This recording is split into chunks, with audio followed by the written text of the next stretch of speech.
Hello, नमस्कार। स्वागत है आपका फिर से हमारे यूट्यूब चैनल पे। आज की इस वीडियो पे हम के बारे में तो ध्यान से सुनिएगा इस चैप्टर के बारे में। और अगर आप पहली बार हमारे चैनल पे आए हैं तो सब्सक्राइब करें, इस वीडियो को लाइक करें और ज़्यादा से ज़्यादा इस वीडियो को शेयर करें। अध्याय 1, अपने पात्रों से मिलिए। सानवी माहेश्वरी हमारी कहानी की मुख्य नायिका। उम्र 16 वर्ष। स्ट्रीम वाणिज्य विद हिंदी, कक्षा 12। मयंक माहेश्वरी सानवी के पिता। उम्र 45 वर्ष। व्यवसाय सरकारी कर्मचारी। उमा माहेश्वरी सानवी की मां। उम्र 39 वर्ष। दीपाली सानवी की सबसे अच्छी दोस्त। उम्र 18 वर्ष। व्यवसाय एक निजी कर्मचारी। नयासा सानवी की बहन। उम्र 6 वर्ष। प्रतीक दीपाली का भाई और सानवी का दोस्त। उम्र 17 वर्ष। मान्य ऋतु कृति सानवी के दोस्त। सूरज यादव हमारी कहानी का मुख्य नायिका। उम्र 15 वर्ष। स्ट्रीम कॉमर्स विद मैथ्स, कक्षा 11। नैना यादव सूरज की मां। उम्र 36 वर्ष। व्यवसाय गृहिणी। जसवंत सिंह यादव सूरज के पिता। उम्र 45 वर्ष। व्यवसाय सरकारी कर्मचारी। चांदनी यादव सूरज की बड़ी बहन। उम्र 18 वर्ष। शिक्षा वर्तमान में कॉलेज में BA कर रही है। प्रीति यादव सूरज की बड़ी बहन। उम्र 22 वर्ष। शिक्षा MBA के तीसरे वर्ष की छात्रा। तरुण यादव सूरज का चचेरा भाई। उम्र 18 वर्ष। शिक्षा हाल ही में 12वीं कक्षा पास की है। आयुष कश्यप सूरज का सबसे अच्छा दोस्त और सानवी का चचेरा भाई। उम्र 15 वर्ष। शिक्षा कक्षा में 11, वाणिज्य और गणित। प्रिंस आयुष रावत निखिल सूरज के मित्र। Chapter two meet with main leads. बेटा उठ जाओ, सुबह के 6:35 हो गए हैं, लेकिन आप उठने का नाम नहीं ले रहे हैं। आप, माँ ने कहा। उमा महेश्वरी मम्मी उठ रही हूँ और अभी भी ज्यादा टाइम नहीं हुआ है, हम 10 मिनट में स्कूल पहुँच जाएंगे, सानवी ने प्यार से कहा। आज आपका AJ सीनियर स्कूल में पहला दिन है मम्मी, आप जाएं, खाना बनाएं, हम उठ के तैयार हो जाएंगे।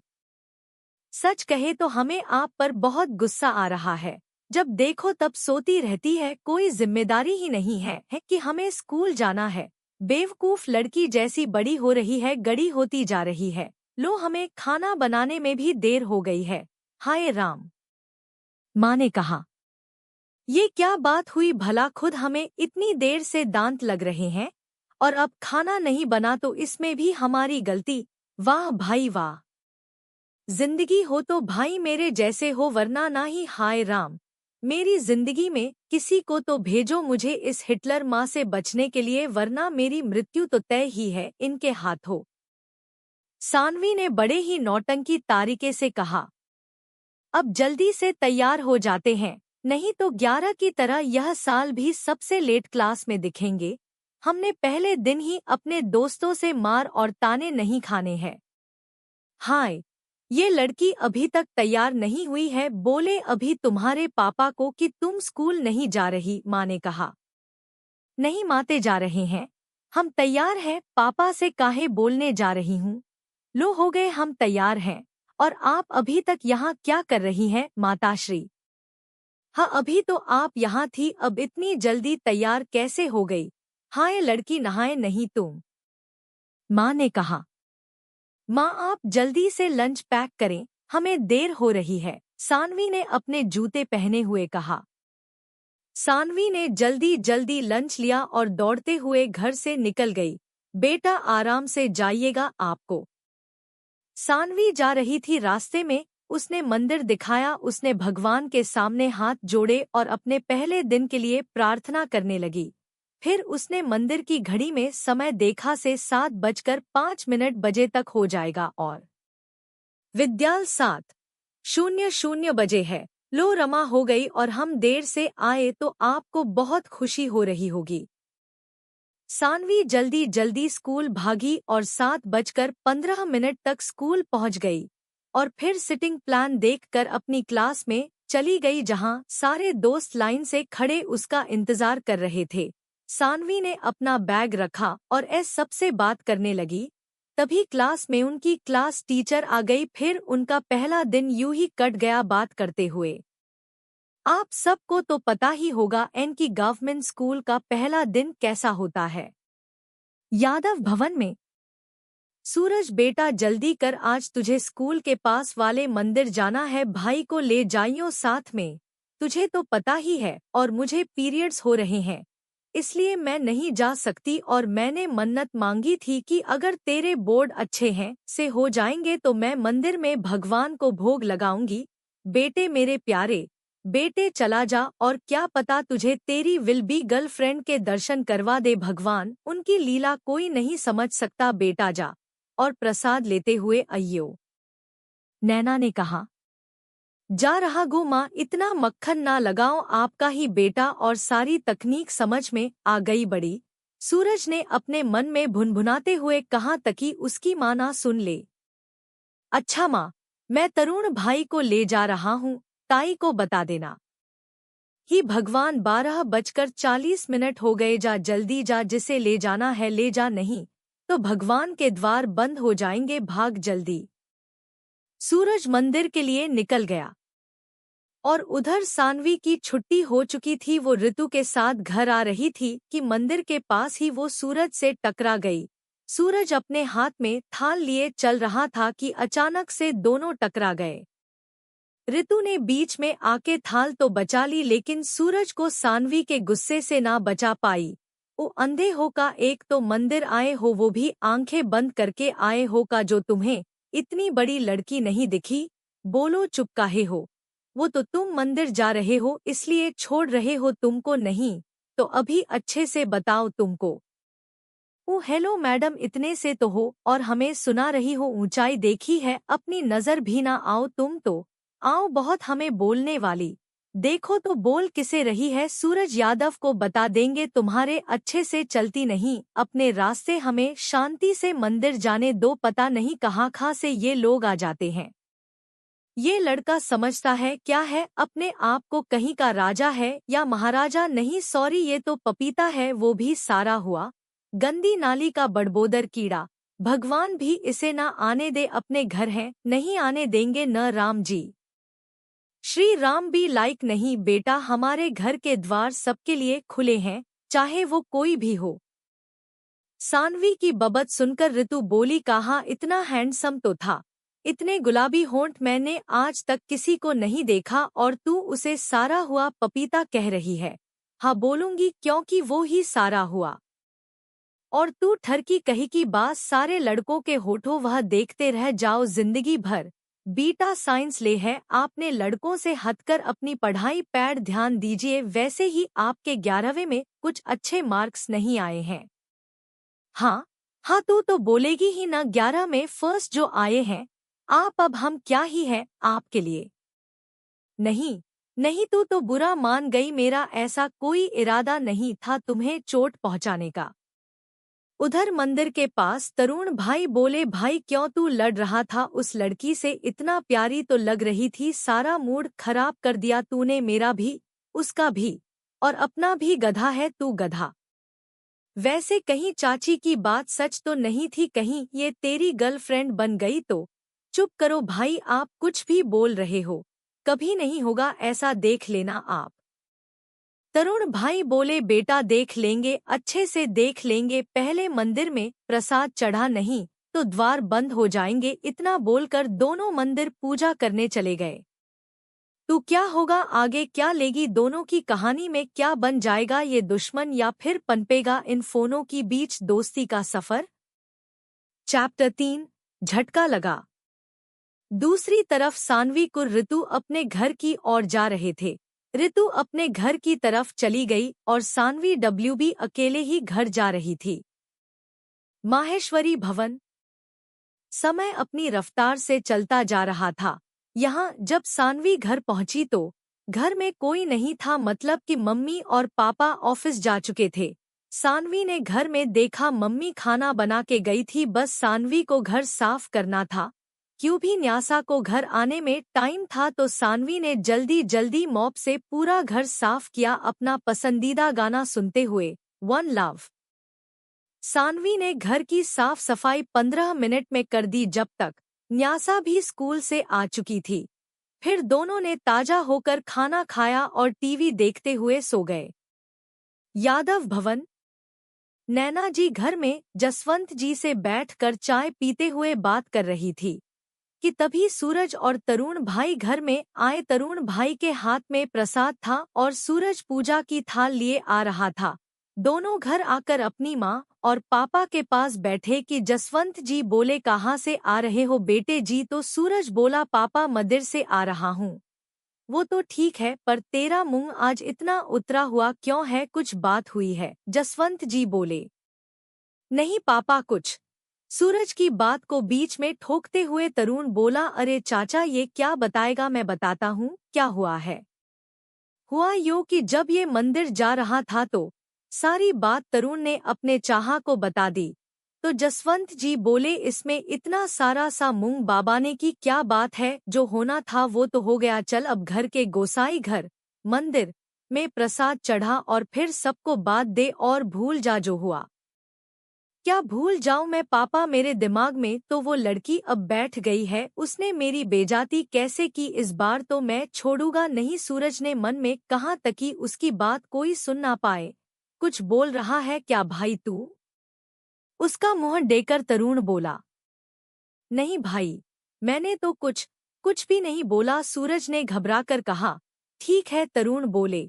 इसके बाद सूरज ने मंदिर में पूजा की और सबको प्रसाद देने लगा कि चांदनी हाल में आती हुई बोली, क्या बात है गधे, तू पूजा पाठ भी करने लगा कब से और ये मंत्रोच्चार हुआ कैसे? मैंने तो तुझे आज तक 15 सालों में कभी पूजा करते हुए नहीं देखा।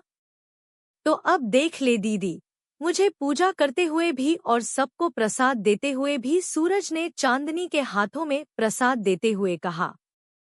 वैसे मम्मी ये आज मंदिर किस खुशी में गया था?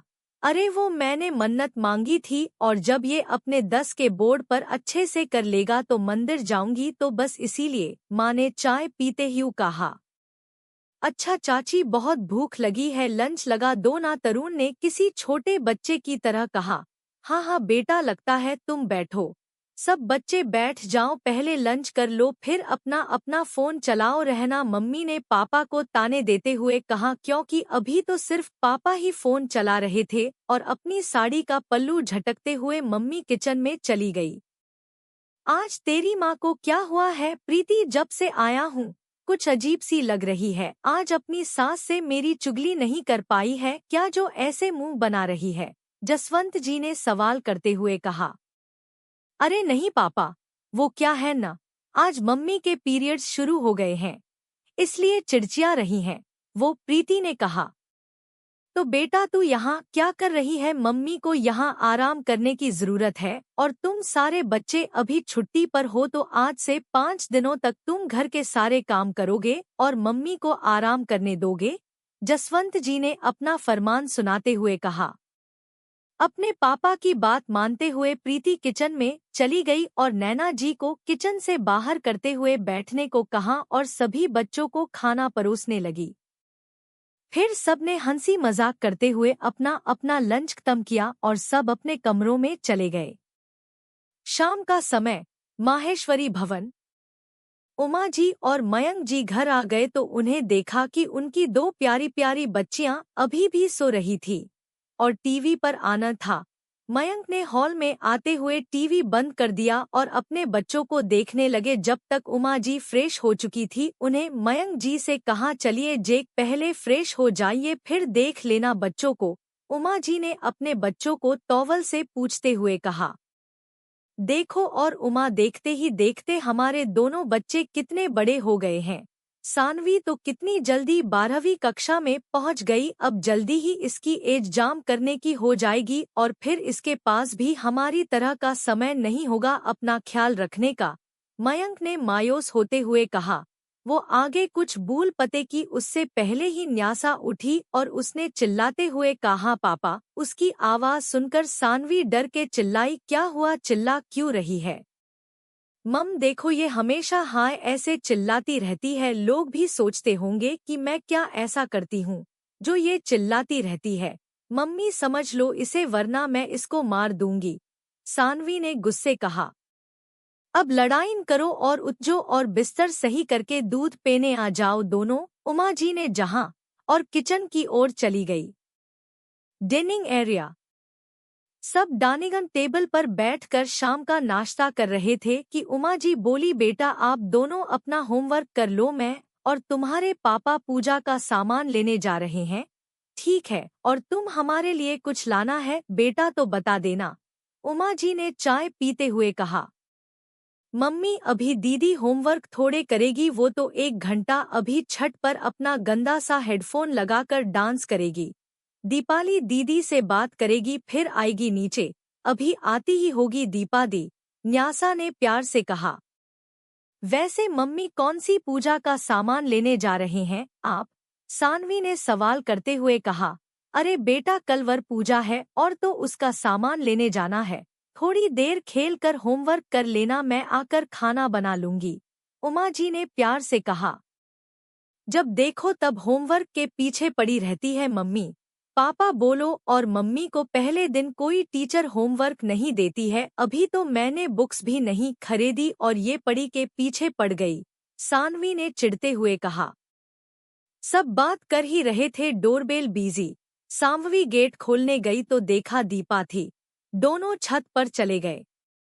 दीपाली ने सानवी का सेहरा देखते हुए कहा कि क्या कुछ बात हुई है, क्या तेरा मूड कुछ अच्छा नहीं लग रहा है? दीपा ने सवाली अंदाज में कहा। अरे कुछ नहीं, आज रास्ते में। सानवी ने सब कुछ दीपा को बता दिया। यादव भवन।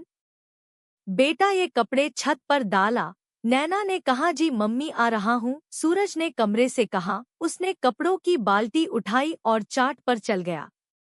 यहाँ सानवी और दीपाली छत पर बात कर रहे हैं कि सानवी की नज़र अपने सामने वाली छत गई जहां उसने उसी लड़के को दोबारा देखा। उसे देखते ही सानवी के मुंह से उसके लिए गलियां निकालने लगी। बीच में दीपा बोली कि तू उस लड़के की बात तो नहीं कर रही जो गाने डाल रहा है? कितना अच्छा है, अपनी माँ की मदद कर रहा है, आज के टाइम पे तो ऐसे लड़के को दिखाना ही नहीं है, दीपा ने उस लड़के की तारीफ करते हुए कहा। सब के सब इसकी तारीफ क्यों करते रहते हैं, कहाँ से अच्छा है ये मुझे तो नहीं लगता, सानवी ने भड़कते हुए कहा। भाई सच कहूँ तो जो चश्मा मुझे लगा है न और मेरे को लगाना चाहिए, इतना अच्छा तो है, पता नहीं तेरे आंखें ही खराब हैं, दीपा ने कहा। उधर वही प्रतिक्रिया सूरज का भी था, वो भी यही सोच रहा था कि ये लड़की यहाँ भी मेरी तो किस्मत ही फूटी है। चैप्टर 4 बातचीत। अगला दिन माहेश्वरी भवन। आज सुबह से ही घर में हालचल मची हुई थी। उमा जी सुबह से जसवंत जी पर चिल्लाए जा रही थी, ये यहाँ रखिए, अरे नहीं ये वहाँ रखना था, आपसे तो कोई काम ही नहीं होता है, जाएं आप यहाँ से, हमें परेशान न करें, ऊना जी ने भड़कते हुए कहा। लगता है आज मेरी बीवी पगला जाएगी, पूजा मेरे लिए कर रही है और गुस्सा भी मेरे ऊपर ही कर रही है, हाय राम क्या होगा, हमारी रक्षा करना हमारी, जसवंत जी अपने आप से ही बोले। फिर वो सानवी को उठाने चले गए और उसके बाद नहाने। सानवी उठ के स्कूल जा चुकी थी। उमा जी ने मंदिर में पूजा करने के बाद वर के पेड़ की पूजा की, पंख से हवा की, फिर अपने पति के पैरों को धोकर उन्हें पंखों से होकर उन्हें ठंडा करने लगी कि जसवंत जी बोले, बीवी जी हमें तो लग रहा है कि आपको हमने नहीं, हमें आपको ठंडा करने की जरूरत है। चुप करो, आप कुछ भी बोलते रहते हैं, अब सारे लोग हमें ही देख रहे हैं, सिर्फ आपकी वजह से, उमा जी शर्मते हुए बोली। उधर स्कूल में आज सुबह से ही सानवी का मूड अच्छा नहीं था, तो मान्या ने उससे पूछा, क्या बात है, आज तो सुबह से ही बड़े गुस्से में है। क्या घर में आज आंटी से झगड़ा करके आई है? नहीं, हम कोई झगड़ा करके नहीं आए हैं, वो तो हम एक लड़के की वजह से परेशान हैं, सानवी बोली। क्या? मान्या जोर से चलाई। क्लास की सभी लड़कियां पीछे लास्ट बेंच की तरफ देखने लगी। तभी सानवी बोली, क्या है यहाँ पीछे कोई भंडारा शुरू हो रहा है या कोई फिल्म चल रही है जो सब इधर देख रहे हो? शांति से अपना काम करो, नहीं एक को लगाएंगे कान के नीचे चार। सानवी गुस्से में उबलती हुई बोली। सानवी को मान्या शांत कराते हुई बोली, अरे आगे बता, हुआ क्या था कल जो तो अभी तक गुस्से में है? कुछ नहीं, रास्ते में एक लड़का टकरा गया था, इसकी वजह से तू अभी तक परेशान है। क्या बात है, मैं तो ए दिन ऐसे लड़के से टकराती रहती हूँ, मैं तो कभी इतनी हाइपर नहीं हुई आज तक। तेरे को क्या हुआ ऐसा? मान्या ने इतराते हुए कहा। तेरे लिए होगा नॉर्मल, मेरे लिए ये इतनी सी बात नहीं है। और हाँ, मैं अब इस बारे में बात नहीं करना चाहती हूँ, तो इस टॉपिक को यहीं पर छोड़ दे, सानवी ने इरिटेट होते हुए कहा। दोनों अभी बात कर ही रहे हैं कि क्लास टीचर आ गई, फिर अटेंडेंस हुई, उसके 10 मिनट बाद उनका अकाउंट का पीरियड शुरू हो गया। मैम अभी बता रही थी कि doctor what comes in and see what goes out. Ma'am ने बीच में सानवी से सवाल किया कि बेटा अभी हमने क्या पढ़ा, बताओ जरा। तो सानवी तो वहाँ अपनी ही दुनिया में खोई हुई थी। उसने मन में बोला कि साला जब से टकराया है तब से दिमाग में जू की तरह बस गया है, अब इसके कारण से मैंने सुना भी नहीं कि मैम ने क्या बताया, पर मुख्य किताब को देखकर तो बता ही सकती हूँ, सानवी ने सोचा। Answer me Saanvi. तभी सानवी बोली, मैम आपने बताया कि doctor what comes in and see what goes out. ऐसे ही सानवी का पूरा दिन स्कूल में बीत गया। आपको जानकारी के लिए बता दूं कि सानवी सरकारी गर्ल्स स्कूल में पढ़ती हैं, माहेश्वरी भवन। शाम हो चुकी थी। सानवी ने देखा कि घर का आटा तो खत्म हो गया है, तो वो गेहूं लेकर चक्की पे देने चली गई। रात का समय जब सानवी आटा लेकर वापस आ रही थी तभी वो एक लड़के से टकराई। वो उसे कुछ कहती थी, इससे पहले ही उसके हाथ से आटा की बोरी नीचे गिर गई और वो उस लड़के की चुहन को अपने बदन पर महसूस कर पा रही थी, और वही वो लड़का भी उस लड़की की बॉडी को अपनी बॉडी से टच हुआ पाता है। नो के ही शरीर में कुछ हलचल होती है। इससे पहले कि वो दोनों गिरे, उस लड़के ने सानवी को पकड़ लिया और बोरी उठा के उसके हाथों में देने वाला था, नहीं दिया। सानवी बोली, आप मेरे को एक बात बताओ, जब देखो तब आप हमसे क्यों टकरा जाते हैं? सानवी ने सवाल पूछते हुए कहा। पता नहीं, मैं तो नहीं टकराना चाहता, पर शायद ये महादेव जी का कोई संकेत है जो हम ना चाहते हुए भी बार बार एक दूसरे से टकरा जाते हैं, सूरज ने शांतिपूर्व कहा। वैसे ये बोरी हमारी वजह से गिरी है, तो आप हमें अपने घर का रास्ता बताएं, हम इसे वहां तक पहुंचा देंगे, सूरज ने बोरी उठाए हुए कहा। अरे नहीं नहीं, इसकी कोई जरूरत नहीं है, ये मैं छोड़ हैंडल कर सकती हूँ, मैं ले जाऊंगी, आपको परेशानी उठाने की कोई जरूरत नहीं है, सानवी ने सूरज को देखते हुए कहा। वैसे मैं आपसे एक बात पूछता हूँ, सूरज ने अपने कदम आगे बढ़ते हुए कहा। हाँ पूछे, क्या पूछना है? मैंने कल आपको अपनी सामने वाली चैट पर देखा था, क्या तुम वही रहती हो? सूरज ने पूछा। हाँ, वैसे में देर हो आ रही है तो ये बोरी मुझे दो और जाओ तुम जहाँ जा रहे थे, सानवी ने बोरी उसके हाथ से लेते हुए घर की तरफ जाते हुए कहा। पता नहीं कहाँ से हमेशा मेरे सामने आ जाता है, क्या सच है महादेव जी? क्या ये आपका कोई संकेत है? पर किस चीज के लिए? क्या मुझे इस इंसान से दूर रहना चाहिए? सानवी ने अपने मन में सोचते हुए कहा। दूसरी तरफ सूरज अपने दोस्त से मिलने के लिए जा रहा था, तब उसके दिमाग में उस लड़की का ख्याल आया जिसे वो कुछ समय पहले टकराया था। जो भी हो, वो लड़की है तो बहुत क्यूट, बिल्कुल बच्ची लगती है, पर जब अपनी ज़बान खोलती हैं तो कुछ उल्टा सीधा ही बोलती हैं।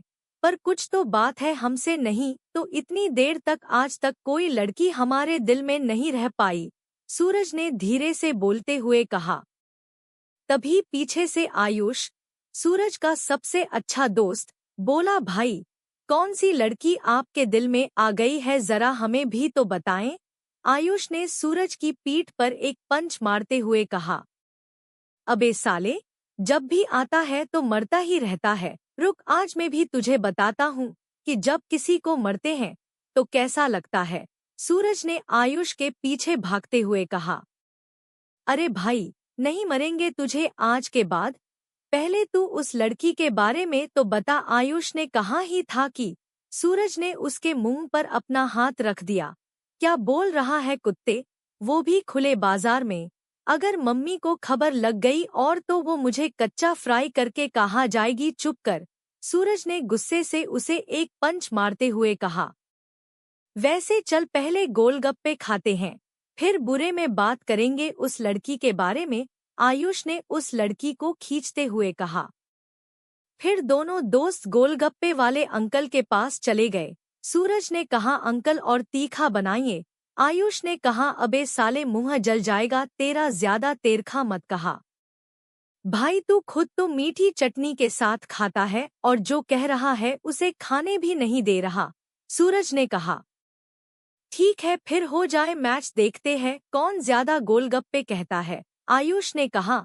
ठीक है, सूरज ने अपनी तरफ से हाँ कह दी। दोनों गोलगप्पे कहे जा रहे थे और सारी लड़कियों का सेंटर ऑफ अट्रैक्शन वही दोनों थे, सब उन्हें ही देख रहे थे। आयुष का चेहरा पूरा लाल हो चुका था, तब भी वो गोलगप्पे खा रहा था। आखिर में सूरज ने आयुष का चेहरा देखते हुए कहा, अब मैं और नहीं कह सकता। वो अपने दोस्त को परेशानी में नहीं देखना चाहता था, इसलिए उसने अपनी हार मान ली। देखा मैंने बोला था और मैं ज्यादा गोलगप्पे कह लूंगा, आयुष ने अपनी आंखों का पानी पोंछते हुए कहा। फिर सूरज और आयुष ने अंकल को पैसे दिए और वहां से चले गए। और भाई बता और उस लड़की के बारे में, आयुष ने सूरज को तंग करते हुए कहा। बता रहा हूँ यार, प्रॉमिस कर तू किसी को नहीं बताएगा, सूरज ने अपना हाथ आगे करते हुए कहा। ठीक है, नहीं बताऊंगा किसी को, अब बता। मुझे उसका नाम नहीं पता पर कैसी दिखती है वो बता सकता है, पहले तो बच्ची जैसी दिखती है, सूरज ने प्यारी सी मुस्कान के साथ कहा। भाई आगे बता, वैसे तू क्या बूढ़ा हो गया है जो उसे बच्ची कह रहा है, आयुष ने मॉक करते हुए कहा। 5.2 की ऊंचाई है उसकी, सवाला रंग, काली काली गहरी आंखें, कोई एक बार देख ले तो उसमें डूब ही जाए। छोटे से गुलाबी होंठ, कुल मिला के बहुत प्यारी लगती है, पर हर समय नाक पर गुस्सा रहता है उसकी, हमेशा लोगों से लड़ती रहती है। और ये तो बताया ही नहीं, तेरी तरह लड़की है। हाँ, आयुष ने फिर से उसका मजाक उड़ाते हुए कहा। ज्यादा मत बोल आयुष, वरना यहीं पर लगा देंगे तुमको 3 से 4, सूरज ने आयुष को धमाका किए कहा। जब भी है पर बहुत प्यारी लगती है, सूरज ने कहा। हम्मा, समझ रहा हूँ मैं तेरी बात, बंदे को पहली बार कोई लड़की पसंद आई है, मिलना चाहूंगा मैं उससे, आयुष ने कहा। वैसे तुझे उसकी इंस्टा आईडी नहीं मिली क्या? भाई नाम तो पता नहीं है, तू इंस्टा आईडी की बात कर रहा है। वो सब तो ठीक है, उस चुड़ैल नंदिनी का क्या होगा, वो तो तेरे पीछे नाहा ढोकर पड़ी है, आयुष ने कहा। वो पड़ी है, मैंने तो कुछ नहीं कहा, और वो मुझे अच्छी लगती है या नहीं, वैसे भी वो बस अपना स्टेटस रखना चाहती है अपने दोस्तों के सामने, कोई प्यार व्यार नहीं करती वो मुझसे, पता नहीं कितने हाई बॉयफ्रेंड रह चुके हैं उसके, सूरज ने गंदा सा मुंह बनाते हुए कहा। चल भाई वो सब छोड़, ये बता कि हमारा रिजल्ट कब आएगा, सूरज ने आयुष से कहा। हाँ भाई 13 मई तक आएगी, मेरी बहन तो यही कह रही थी, वैसे कौन सी स्ट्रीम लेने का सोचा है भाई तुमने, आयुष ने कहा। भाई मैं तो कॉमर्स ले रहा हूँ, तुम भी वही ले लो। हाँ हाँ, मैंने तो पहले से सोचा था कि वही लूंगा क्योंकि मुझे किताबें फ्री में मिल जाएंगी, मेरी बहन ने भी वही लिया था, आयुष ने कहा। सही है भाई, हम दोनों फिर से एक साथ एक ही क्लास में रहेंगे। तो क्या शुरू हो गई है दोनों के प्यार की दास्तान, या ये है कोई तूफान से पहले आने वाली बारिश? चैप्टर 5 डिनर एट यादव भवन। माहेश्वरी भवन। सानवी जल्दी से घर पहुंची और खाना बनाने लगी। उमा जी ने फोन करके बता दिया था कि पापा आधे घंटे में आ जाएंगे और उन्हें थोड़ी देर हो जाएगी। तो सानवी ने 1 घंटे के अंदर डिनर बनाया और फिर वो न्यासा को उसका होमवर्क समझने के बाद अपना होमवर्क करने लगी। देखते ही देखते 1 घंटा और बीत गया। फिर सानवी ने अपनी अलमारी में से डार्क रोमांस नावल निकला और अपने रीडिंग ग्लासेस लगकर पढ़ने लगी। रात का समय। Dining area. मयंक जी ने खाना खाते हुए कहा कि हमें कल यादव जी ने डिनर पर बुलाया है, तो बच्चों कल 7 बजे तक तैयार हो जाना। उमा जी बोली, अच्छा, वो नैना के पति की बात कर रही है? हाँ, उनकी ही बात कर रहा हूँ बीवी जी। वैसे भी मुझे बहुत टाइम हो गया है नैना जी से मिले हुए, अब तक बच्चे भी काफी बड़े हो गए होंगे, है ना जी? हाँ, प्रीति ने तो अपना MBA भी पूरा कर लिया है, अब जल्दी ही उसकी भी नौकरी लग जाएगी। मयंक जी बोले। मम्मी, मुझे कहीं डिनर पर नहीं जाना, आप सब चले जाएंगे, सानवी ने कहा। नहीं बेटा सानू, आप भी चलेंगी, उन्हें बड़े प्यार से बुलाया है, वो आपसे भी मिलना चाहते हैं। बेटा, आपको चलना चाहिए। ठीक है, चली जाऊंगी, लेकिन हम सब जल्दी वापस घर आएंगे, ठीक है? जी, जो हुकुम राजकुमारी जी, जैसा आप कहें। आपकी बात कोई टाल सकता है क्या? मयंक जी ने मजाक करते हुए कहा। सानवी जल्दबाजी में बोली, पापा बस करो, इतनी नौटंकी अच्छी नहीं है। सानवी बोल, आप सब तो मुझे भूल ही गए, बस दीदी ही याद रहती है आपको। मैं तो किसी के लिए महत्वपूर्ण ही नहीं हूँ, न्यासा ने झूठी नाराजगी दिखाते हुए कहा। अरे नहीं बेटा, हम आपको कैसे भूल सकते हैं? आप तो हमारी लाडो बेटी हिरा हैं, घर की शान है, उमा जी ने बड़े प्यार से कहा। ऐसी ही पूरी रात निकल गई। यादव भवन। सब लोग डिनर कर रहे थे कि जसवंत जी बोले, नैना, कल माहेश्वरी जी अपनी पूरी फैमिली के साथ डिनर पर हमारे घर आएंगे, तो आप सब तैयारी कर लेना और बंदरों से भी काम करवा लेना। जसवंत जी ने मजाकिया लहजे में कहा। हाँ हाँ पापा, हम तो आपको बंदर ही लगते हैं और बाकी सब आपको इंसान लगते हैं। आपके लिए तो बंदर इंसान है और हम बंदर हैं। और प्रीति ने कहा। सब बातें कर ही रहे थे कि बीच में तरुण आया और बोला, भाई एक काम है, चलेगा मेरे साथ? तरुण बोला।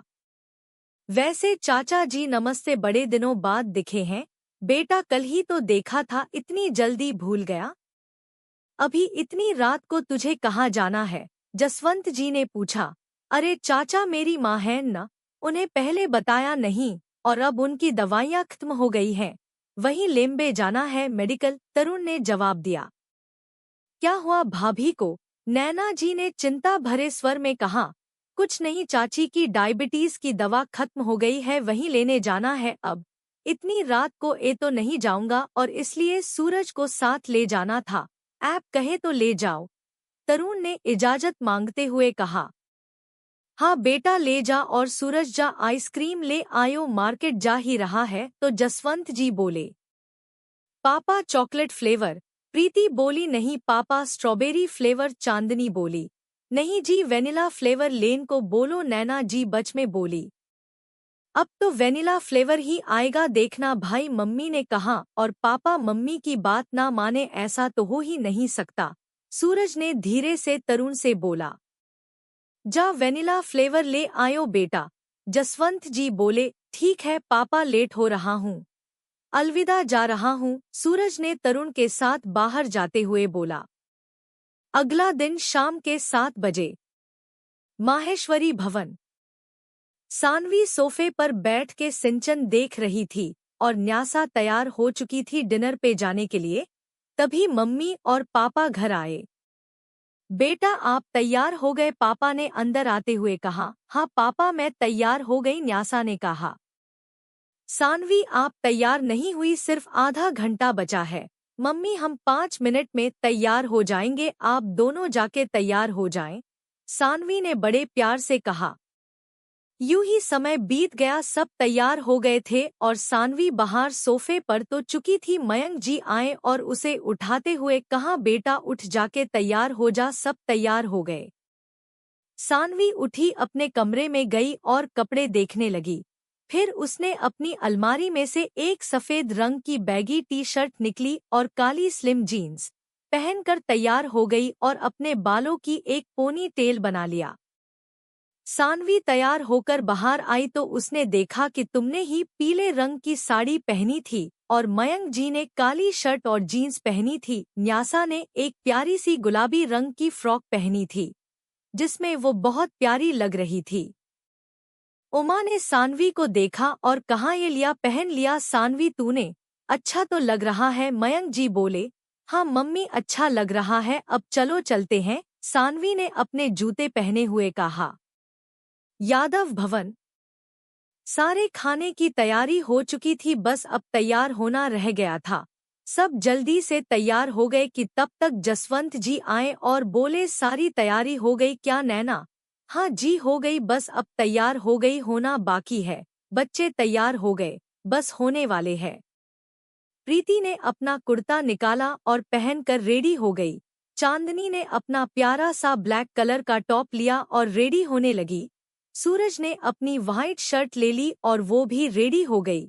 यहाँ नैना जी ने अपनी पिंक साड़ी ली और जसवंत जी ने अपनी गुलाबी शर्ट। सब तैयार हो गई, साड़ी तैयारी हो चुकी थी, अब बस माहेश्वरी परिवार का इंतजार था। टिंग टोंग। गेट की बेल बाजी और जसवंत जी गेट खोलने चले। जैसा ही जसवंत जी ने गेट खोला, मयंक जी और जसवंत जी एक दूसरे के गले लग गए। हाय, कितने दिनों बाद मैं अपनी जिगरी यार से मिल रहा हूँ। कैसा है तू? मयंक बोले, मैं तो ठीक हूँ, तू बता तू कैसा है? मैं कैसा दिख रहा हूँ? बिल्कुल मस्त भाई। फिर नैना जी उमा जी से मिली और जसवंत जी बोले, नमस्ते भाभी, कौन है आप? हम ठीक है, आप बताएं? हम भी बिल्कुल मस्त हैं। अरे अब क्या सबको बाहर ही रखेंगे, चलिए अंदर, नैना जी बोली। सानवी ने नैना के पैर छुए और जसवंत जी बोले, नहीं बेटा, लड़कियां पैर नहीं छूती। जसवंत जी ने सानवी को रोकते हुए कहा। फिर थोड़ी देर सब लोग बात करने लगे जब तक नैना जी डिनर लगा चुकी। उनको बुलाया, सबको बुलाया और सब लोग कुर्सियों पर बैठ गए कि सानवी की नज़र सूरज पर गई। एर वो चिल्लाई, तुम? सूरज ने उसे देखा और वो बोला, आप? दोनों ही एक दूसरे को देखकर शॉक हो गया कि तभी मयंक जी बोले, तुम दोनों एक गुस्से को पहले से ही जानते हो क्या? नहीं पापा, वो तो बस हम दोनों की रास्ते में लड़ाई हो गई थी इसलिए ये मुझे याद था। हाँ अंकल, बस छोटी सी लड़ी हो गई थी, ज्यादा बड़ी बात नहीं है। सूरज ने घबराते हुए कहा, क्योंकि सानवी उसे बहुत बुरी तरह से घूर रही थी। प्रीति उन दोनों को ही देख रही थी। उसने मन में सोचा, जो लड़का आज तक किसी से डरता नहीं, वो आज एक लड़की से डर रहा है। कुछ तो बात है इस सानवी में। अच्छा है, किसी से तो डरता है ये। पर बेटा, हमने तो कुछ पूछा ही नहीं। मयंक जी ने कहा, मतलब आप दोनों ने बहुत बड़ा झगड़ा किया होगा, और सानवी तो है। हाय, शुरू से ऐसी हाय। पापा, सानवी ने गुस्से से कहा, आप क्या बोल रहे हैं? बेटा सच्चाई। नैना जी ने बीच में बोला, अरे छोड़ो इस बात को, और बेटा आपकी पढ़ाई कैसी चल रही है? अच्छी चल रही है आंटी। नैना जी बोली, बेटा कौन सी स्ट्रीम ली है आपने? Aunty commerce. अच्छी क्लास कौन सी है बेटा? आंटी 12 में हूँ। 11 का रिजल्ट भी अच्छा आया था, फर्स्ट पोजीशन आई थी मेरी। सानवी ने अपनी पढ़ाई करते हुए कहा। क्या ये 12 में है? सीरियसली? मुझे तो विश्वास ही नहीं हो रहा। सूरज ने अपने आदमी में कहा, अब तो मुझे सच में इस लड़की का आधार कार्ड चाहिए, लगती ही नहीं है 12 में होगी। बहुत अच्छा बेटे, वैसे सूरज भी कॉमर्स ही लेने की सोच रहा है, हो सके तो इसकी कुछ मदद कर देना। जी अंकल, जरूर, हम इनकी मदद जरूर करेंगे। सानवी ने अपने दांत पीसे हुए कहा। अच्छा, तो इसका नाम सूरज है?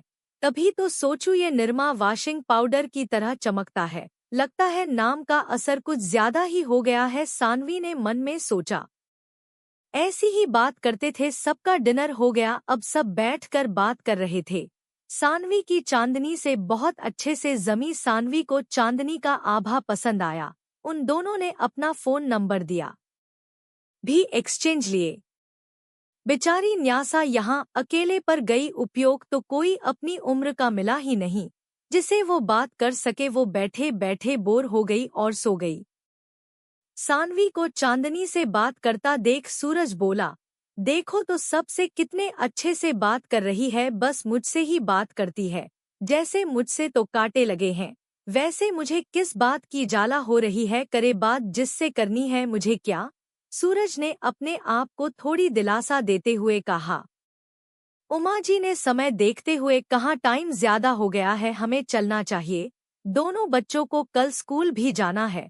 जल्दी नहीं गए तो इन्हें बहाना मिल जाएगा स्कूल ना जाने का। सब अपने घर की तरफ निकल गए। नैना जी बोली, कितनी बच्ची थी एन, काश हमारे बच्चे भी उसकी तरह होते। नैना जी बोली, ये क्या फालतू सोच रही है मम्मी, अगर सब उसकी तरह हो गए तो घर में पूरे दिन आग की बरसात होगी। इतना ज्यादा गुस्से में रहती है वो। हम जैसे हैं और वैसे ही ठीक है। नहीं, मैं अपने घर को आग में जलते हुए नहीं देख सकता। सूरज ने अपने दिमाग में घर को जलते हुए सोचकर कहा। सूरज, तू क्या नहीं देख सकता? प्रीति ने उसकी आधी बात सुनते हुए कहा। कुछ नहीं दीदी, कुछ नहीं, सूरज ने घबराते हुए कहा। सूरज, छत पर आ, मुझसे तुझसे कुछ बात करनी है। प्रीति ने सूरज से कहा। आ रहा हूँ दीदी, आप जाओ। ऐसा क्या हो गया जो दीदी ने मुझे छत पर बुलाया? कहीं दीदी को उस नंदिनी के बारे में तो नहीं पता चल गया? सूरज ने अपने मन में सोचते हुए। सूरज, जैसा ही चैट पर पूछो हमसे, कहा दीदी, वो नंदिनी मेरे पीछे पड़ी है, मुझे तो वो पसंद भी नहीं। आप कहें तो उसे आप मिल लो और समझा दो कि मुझे उसमें कोई दिलचस्पी नहीं है। सूरज ने एक ही सांस में सब कुछ बोल दिया। ऐसी कोई बात नहीं है, मैंने तुझे इसलिए बुलाया है क्योंकि मुझे तुझसे कुछ पूछना था। वैसे नीलवा, मुझे इस नंदिनी से इसका चैप्टर क्लोज मैं करती हूँ।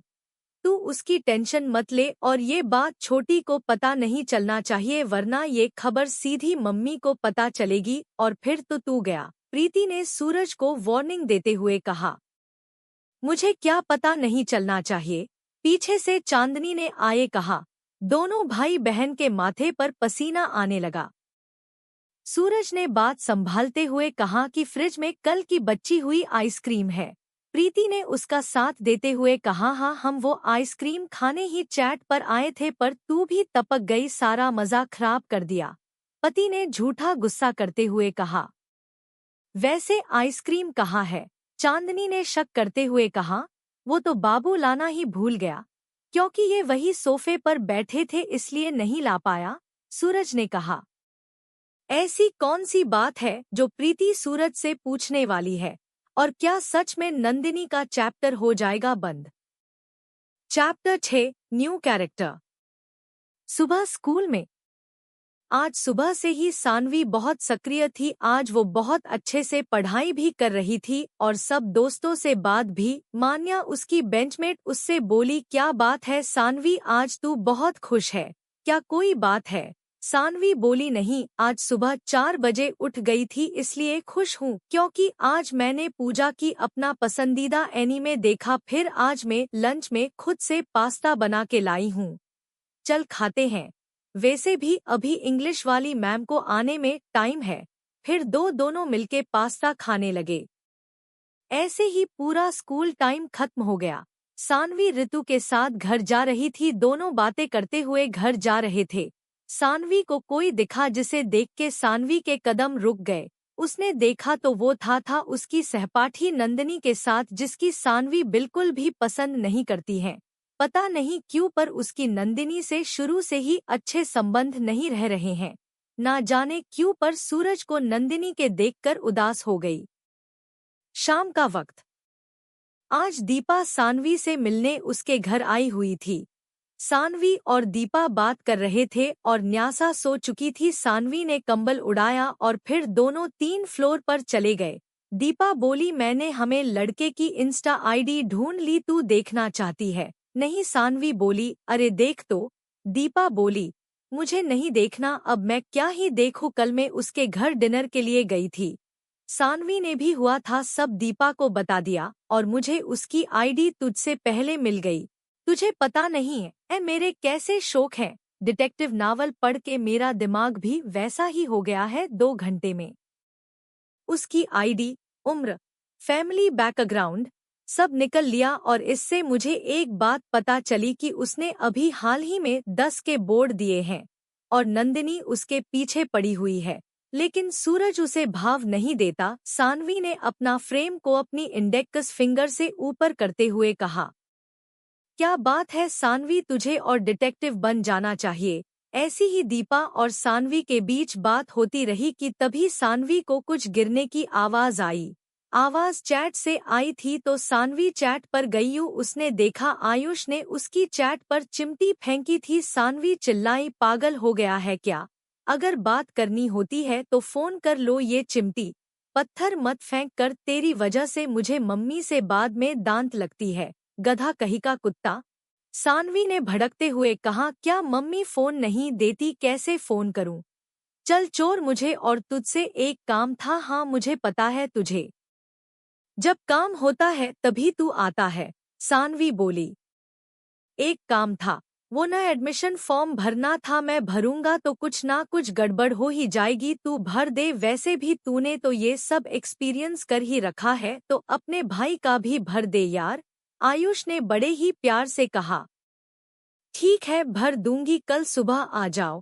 वैसे तेरी स्कूल की छुट्टी पर गई? आयुष ने सवाल किया। हाँ पर गए हैं, सानवी ने जवाब दिया। दोनों बात कर ही रहे थे कि दीपा आई और बोली, आयुष तू हमेशा हम दोनों को बात करते समय डिस्टर्ब कर देते हैं, अपना एक टाइम बना ले इस बात करने का। दीपा बोली, क्यों तेरी जल रही है क्या? मैं इससे बात कर रहा हूँ तो मेरी बहन, मेरा जब मन करे तब बात करूँगा, आयुष ने चिल्लाते हुए कहा। मुझे कोई चिढ़ नहीं हो रही है, दीपा बोली। सानवी चिल्लाई, चुप हो जाओ दोनों, जब देखो तब लड़ते रहते हो। चल दीपा तू नीचे चल और आयु तू भी नीचे जा, नहीं तो इतनी कड़ी धूप में काला हो जाएगा, सानवी ने मजाक करते हुए कहा। सारी बातें खत्म हो चुकी थी, रात होने वाली थी तो सानवी दीपा को घर जाने का बोल अपने शाम के रूटीन के हिसाब से काम करने लगी। वहीं दीपाली का घर। दीपा घर आई कि उसने देखा उसका भाई प्रतीक वीडियो गेम खेल रहा है। दीपा ने आते ही उसके हाथ से गेम छीना और बोली, एक बात बताऊं? प्रतीक ने बोला, नहीं मत बता, तेरी वजह से मैं हार गया तेरी तो। प्रतीक दीपा के पीछे पीछे भाग रहा था उसे पकड़ने के लिए, पर दीपा उसके हाथ नहीं आई। जब दोनों भागते भागते थक गए तो दीपा ने बोला, अरे सानवी के बारे में बताना था। प्रतीक बोला, तो पहले बताती और उसके बारे में बात है, फालतू में इतना भागा दिया। जा एक गिलास संतरे का जूस लेकर आ, फ्रिज में बना कर रखा है मैंने, प्रतीक बोला। फिर दोनों जूस पीते हुए बात करने लगे। दीपा बोली, देख भाई, अगर तू सानवी को पसंद करता है तो अभी प्रपोज कर दे, नहीं तो पता चले कोई और तेरी नाक के नीचे से सानवी को उड़ा के ले जाए। ऐसा क्यों बोल रही है? इतने सालों से कोई हम दोनों के बीच में नहीं आया, अब कैसे आ जाएगा? आ रहा है, और बात तो ये है दीपा, कौन है साला जो मुझे मेरी जिंदगी में चैन से खुशियां भी रहने नहीं देना चाहता? प्रतीक ने गुस्से से कहा। है कोई, उसका नाम सूरज है, सानवी के पापा के बीट फ्रेंड का बेटा है, और तुझसे तो सुंदर ही है, दीपा ने प्रतीक को चिढ़ाते हुए कहा। जा रहा हूँ, मैं कल उसके घर बोलूंगा कि मुझे ये इको के टॉपिक समझ नहीं आ रहे, तू समझ दे, और वो तो फिर शुरू हो जाएगी अपना लेक्चर देने में। फिर लेक्चर के बाद उसे प्रपोज कर दूंगा, कैसा है मेरा प्लान? एकदम घटिया तेरी तरह, दीपा ने मुंह बनाते हुए कहा। तू उसके लिए फूलों का बुका ले जाइयो। दीपा बोल ही रही थी कि प्रतीक बोला, नहीं क्या तुम पागल हो, उसकी सबसे अच्छी दोस्त हो और तुझे आज तक ये नहीं पता कि शी हेट्स रोसेस? प्रतीक ने दीपा ने अटकते हुए कहा, वो तो मैं तुझे टेस्ट कर रही थी कि तुझे उसके बारे में कितना पता है। दीपा ने कहा हुए अपने 32 दांत दिखा दिए। Chapter 7 anime. यादव भवन। सुबह का समय प्रीति कॉलेज के लिए तैयार हो रही थी। प्रीति ने काली टी शर्ट, सफेद जीन्स और अपना बैग लेकर जा रही थी कि हमसे अपने मोजे नहीं मिल रहे थे। उसने अपने कमरे का पूरा नक्श बिगाड़ रखा था कि मम्मी आई और बोली, क्या हुआ, पूरा कमरा क्यों खराब कर रखा है तूने? प्रीति बोली, मम्मी मेरे मोजे नहीं मिल रहे हैं। कहा हाँ? सूरज सूरज, प्रीति चिल्लाई। सूरज जो अभी ब्रश कर रहा था वो दौड़ते हुए कमरे में आया। क्या हुआ दीदी? सूरज ने पूछा। मेरे मोजे कहाँ रखे हैं? तूने सारे कपड़े तू ही लगता है और अलमीरा में कहा है। प्रीति ने चिल्लाते हुए कहा, मेरा काम लगाना है दीदी, मुझे नहीं पता कि आपने अब कहाँ रखा। कॉलेज से आती हो तो सही जगह पे क्यों नहीं रखती? सुरा, देख सूरज, मुझे देर हो रही है, कहीं से भी दूध कर दे, मैं जब तक नाश्ता कर रही हूँ। मोजे लेकर दे, प्रीति ने ऑर्डर दिया हुआ कहा। गजब बेजाती है, यहाँ मैंने अभी ब्रश भी अच्छे से नहीं किया, पहला काम मिल गया। मैं क्या नौकर हूँ क्या घर का? सूरज ने अपने मन में सोचा, जब देखो सब मुझसे काम करवाते हैं, देना तो पड़ेगा, मोजे नहीं तो मेरा जीना हराम कर देगी ये। सूरज ने जल्दी से ब्रश किया और अपना मोजा लेकर प्रीति को दे दिया। प्रीति ने जल्दी से जूते पहने और कॉलेज के लिए निकल गई। सूरज, रात को मुझसे तुझसे बात करनी है, इसलिए मत जाना, प्रीति ने बड़े ही गंभीर तरीके से। ऐसे ही शाम हो गई। प्रीति घर आ चुकी थी। वो अभी अपना असाइनमेंट कर रही थी कि सूरज ने बोला, क्या बात करनी है दी आपको? प्रीति बोली, बैठ। उसने अपने कमरे के सोफे की तरफ इशारा किया। सूरज बैठा और प्रीति ने बोलना शुरू किया, सच बताइयो तू सानवी को लाइक करता है? सूरज बिल्कुल चुप हो गया। उसके चेहरे का रंग पीला पड़ चुका था।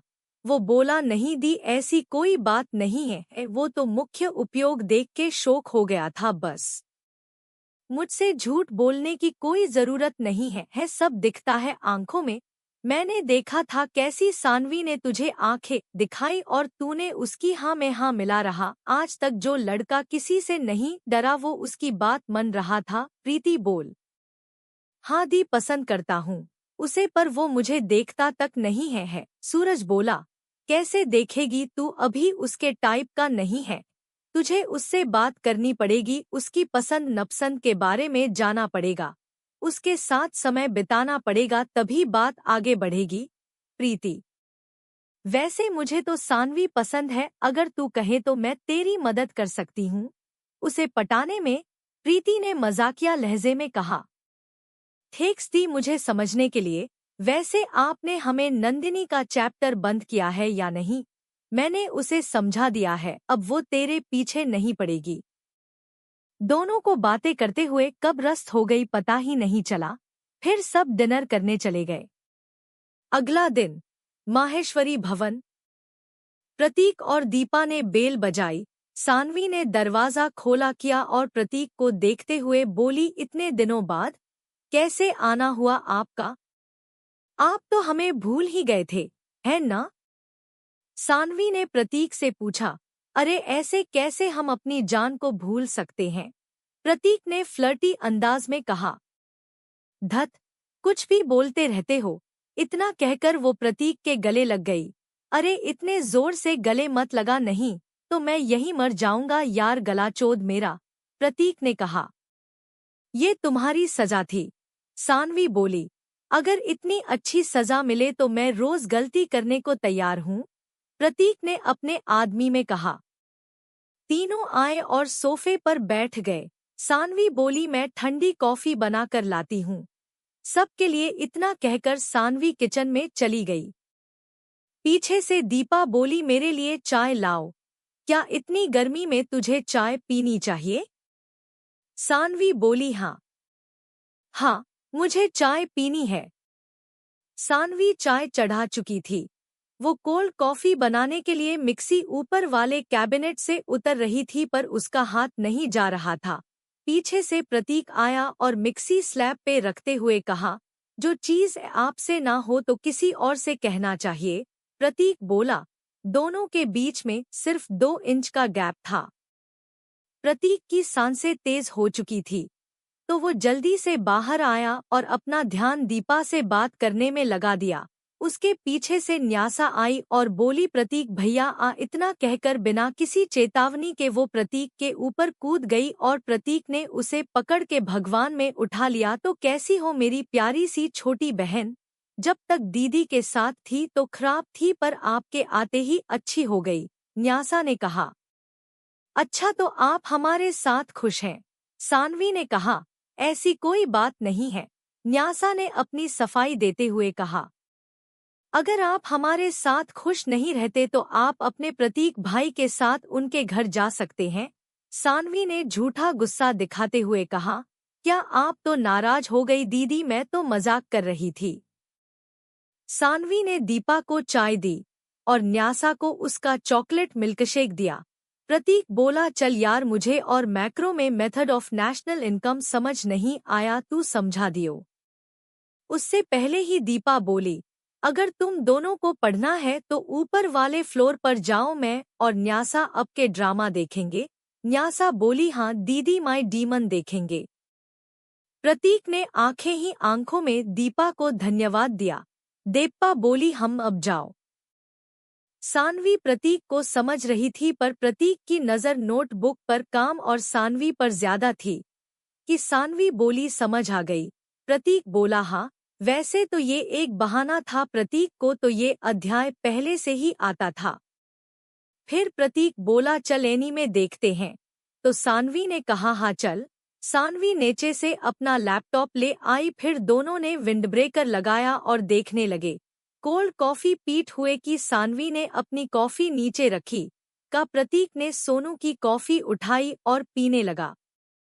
ऐसा ही सारा टाइम दोनों का एनीमे देखने में चला गया। फिर जब दोनों नीचे आए तो देखा कि गहराई और न्यासा सो चुके थे। वैसे तुम दोनों की एनीमे डेट कैसी गई? दीपा बोली। क्या डेट? सानवी चिल्लाई, हाँ डेट। जब एक लड़की और लड़का अकेली एनीमे देख रहे हो कॉफी पेटे हुए तो वो डेट ही तो हुई एन, दीपा बोली। सानवी और प्रतीक एक दूसरे को देख रहे थे और एक साथ बोले, ऐसा कुछ नहीं है, 2 लोग सिर्फ दोस्त भी हो सकते हैं। फिर दोनों क्या ही करते। प्रतीक दूसरे सोफे पर सो गया और सानवी जेक बेड पर दीपा और न्यासा के पास सो गई। जब शाम को सानवी उठी तो टाइम देखा 5 बजे थे। उसने दीपा, प्रतीक, न्यासा को उठाया और फिर सबने चाय पी और दीपा और प्रतीक घर चले गए। जब दीपा घर आई तो उसने प्रतीक से पूछा कि प्रपोज तूने सानवी को? प्रतीक बोला, नहीं यार, मुझे थप्पड़ नहीं खाना था उससे, पता चले प्रपोज करने के चक्कर में हमारी दोस्ती खतरे में पड़ जाए। प्रतीक ने बुझे मन से कहा।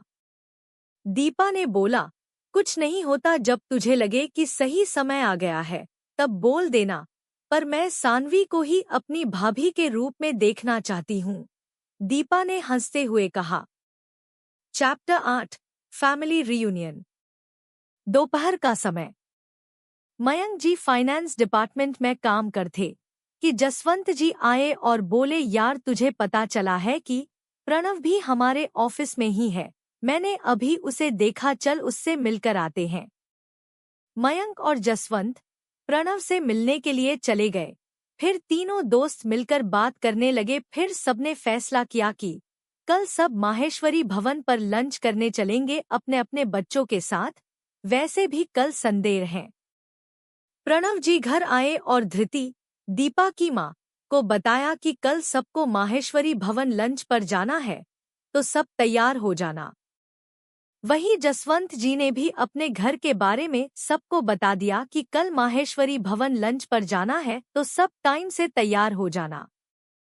अगला दिन माहेश्वरी भवन। सारी तैयारी हो चुकी थी, सब तैयार हो गया था। न्यासा को उमाजी ने तैयार कर दिया था। सिंघानिया घर आ चुके थे, सब लिविंग रूम में बैठे हुए थे कि यादव परिवार भी आ गया।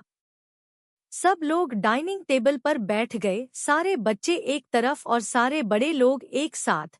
प्रतीक सानवी के बगल में आकर बैठ गया। वैसे तो सूरज बैठने आ रहा था पर प्रतीक उससे पहले आकर बैठ गया। प्रतीक सानवी से बोला, और आज सारे लोग एक साथ हैं, बहुत अच्छा लग रहा है सबके साथ ऐसा लंच करने में, क्यों?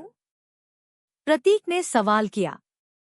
सानवी बोली, हाँ, आज ऐसे सबको साथ देखकर अच्छा नहीं लग रहा था। सूरज उन दोनों का एक साथ बैठना उसे अच्छा नहीं लग रहा था। बीच में चांदनी और दीपा बात करने लगे और उधर सारे बड़े लोग अपनी ही बात कर रहे थे कि तभी दरवाजे की घंटी बजी। सानवी बोली, पापा मैं देखती हूँ। सानवी दरवाजा खोलने चली गई। सानवी ने जैसे ही सामने खड़े शख्स को देखा वो रोते हुए उस इंसान के गले लग गई। वो उस लड़के के ऊपर कूद गई और सिद्धार्थ बेचारा नीचे गिर गया। सानवी चिल्लाई, भैया। सानवी के चिल्लाने से सब लोग एंट्रेंस की तरफ देखने लगे तो उमा जी बोली, सिद्धार्थ बेटा तुम कब आए दिल्ली? पहले बताएं तो हम तुम्हें स्टेशन से लें। नहीं चाची, उसकी कोई जरूरत नहीं थी। पहले आप इस कारगोश को मेरे ऊपर से उठाओ, नहीं तो मैं तो यहीं पर मर जाऊंगा, सिड बोला। सानवी को ऐसे देखकर प्रतीक और सूरज दोनों ही सानवी को घूर कर देखने लगे। सब लोगों को देखकर सिद बोला, ये इस घर में क्या चल रहा है और ये लड़के क्या कर रहे हैं इस घर में? ये घर क्या कोई धर्मशाला है क्या? सिड ने गंभीरता से कहा। कौन है ये सानवी, बोलो। सिड बोला। दीपा बीच में आते हुए बोली, दिख नहीं रहा है, दोस्त हैं सब। जब तुम्हारे पास चश्मा है तो उसका इस्तेमाल किया करो। सानवी का चेहरा बिल्कुल रोने जैसा हो गया था तो सिड बोला, अरे मैं तो मजाक कर रहा था, अब रोने मत लग जाओ। सिड ने सानवी को गले लगाते हुए कहा। फिर से मिस्टर यादव और मिस्टर जसवंत से मिला तो दोनों बोले, बेटा तुम तो बहुत बड़े हो गए, जब तुमने पहले देखा था तो तुम मुश्किल से 10 साल के होगे, अब देखो कितने बड़े हो गए। वैसे बेटा तुम्हारा यहाँ आना कैसा हो? मयंक बोले, चाचा वो मेरा ज्वाइनिंग लेटर आ गया था और इसलिए, और यहाँ दिल्ली में पोस्ट आई तो एचा बेटा बधाई हो। सब लोग लंच करने लगे। साड़ी बड़े लोग मार्केट से निकल गए। सिड बोला, चाचा मैं भी चलूंगा, मुझे भी अपने लिए कुछ कपड़े लेने हैं। ठीक है बेटा तुम भी चलो, माइकन जी बोले। अब घर में सिर्फ बच्चे थे तो सबने सोचा कि वो स्नैक्स बनाएंगे और पार्टी करेंगे तो सूरज ने सोचा कि मैं सानवी की मदद कर देता हूँ कि पीछे से प्रतीक आया और बोला, भाई तू भर टीवी देख, मैं मदद कर देता हूँ। वैसे भी तुझे तो पता नहीं होगा क्योंकि समन कहाँ रखा है मुझे पता है।